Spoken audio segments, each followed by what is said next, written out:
The crowd went silent when two security guards stepped out from the aisle. "Sorry, ma'am, this section's for invited VIPs only." Their tone was polite, but sharp enough to cut. The woman didn't argue.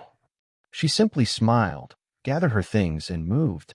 No one knew that 6 Navy SEALs were already watching. It was a perfect afternoon for the prestigious Riverton Academy graduation. White tents lined the field, polished chairs sparkled in the sun, and the air buzzed with expensive perfume and polite laughter. Parents in designer clothes clustered near the stage, comparing college acceptances and vacation plans.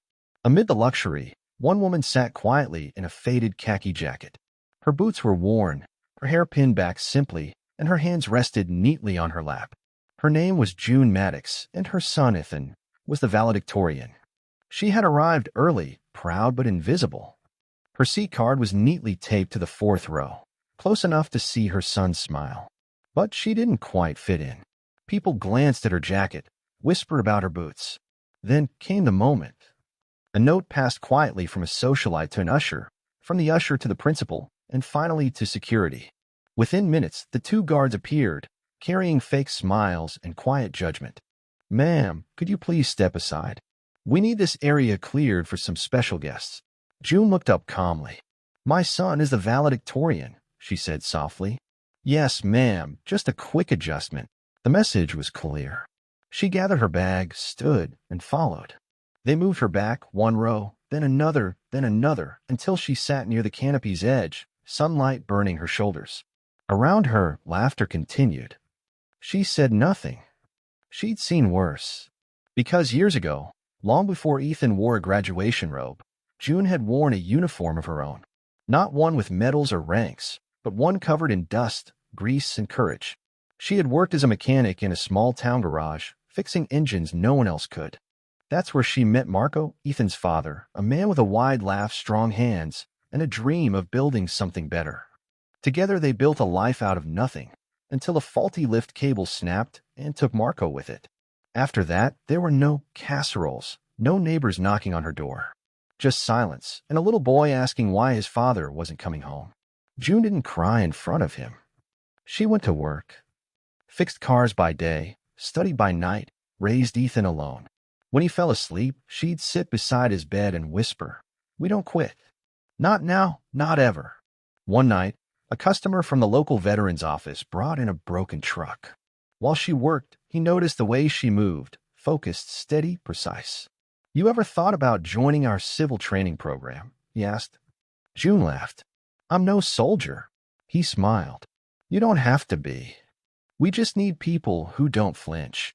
She didn't think they'd accept her. But they did. For months, she trained beside firefighters, medics, and soldiers. She learned to plan rescue routes, read terrain, and spot threats before they appeared. Among the group were 6 Navy SEAL trainees, younger than her, faster than her, but not tougher. During a heat stroke drill, one of them collapsed. June reached him first, dragged him to shade, and saved his life. From that day, they called her guide, not as a nickname, but as a title. She taught them things no manual could: how to move quietly, think under pressure, and never underestimate the unseen. When the program ended, they each handed her a patch green canvas, one word stitched across it: guide. She kept it tucked inside her jacket, over her heart. Years later, when Ethan received his acceptance letter to Riverton, June sold her old truck to pay his tuition deposit. Every late night, every shift, every scar, it was worth it. She didn't need recognition. Just that one day to watch him cross the stage. Now that day had come, and they pushed her to the back row. June sat silently as the ceremony began. The choir sang. The principal spoke about honor and excellence. Parents clapped on cue. In the front, Mrs. Bellamy, the same woman who had sent that note, fanned herself with a program and laughed with her friends. They didn't even glance behind them. From her distant seat, June's view of the stage was small, but her heart was full. She spotted Ethan in his robe, tall, calm, his face steady. She had taught him that look: never show them they've hurt you. The wind picked up. Her jacket shifted slightly, revealing the faded outline of the patch sewn inside. June placed her hand over it. Somewhere in her chest, she felt the same quiet certainty she'd felt years ago. in the field drill surrounded by those 6 men who once called her guide. The speeches dragged on. The crowd laughed, snapped photos, and applauded every well-connected name. Then, during a lull between announcements, the air changed. The sound of footsteps, measured, firm, deliberate, echoed across the field. Heads turned. From the far edge of the ceremony, 6 men emerged, dressed in dark suits, moving in sync. Not loud, not fast, but with presence. The kind of walk that made people step aside without knowing why. They walked straight down the central aisle. Parents whispered. The principal froze mid-sentence. They stopped at the base of the stage. One man reached into his jacket, pulled out a small green patch, and handed it to an usher. Then he spoke, his voice calm, carrying across the field. We came to honor the woman who taught us to think when fear said run. He pointed to the back row. Every head turned. That woman right there, June Maddox. She didn't wear rank, but she earned command. She saved one of us and changed all of us. Silence fell heavy. Even the wind seemed to hold its breath. June sat still, her eyes locked on the men who had once been her students.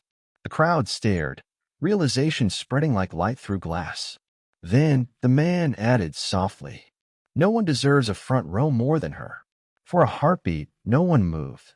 Then from somewhere near the graduates, applause began, soft at first, then rising like a wave.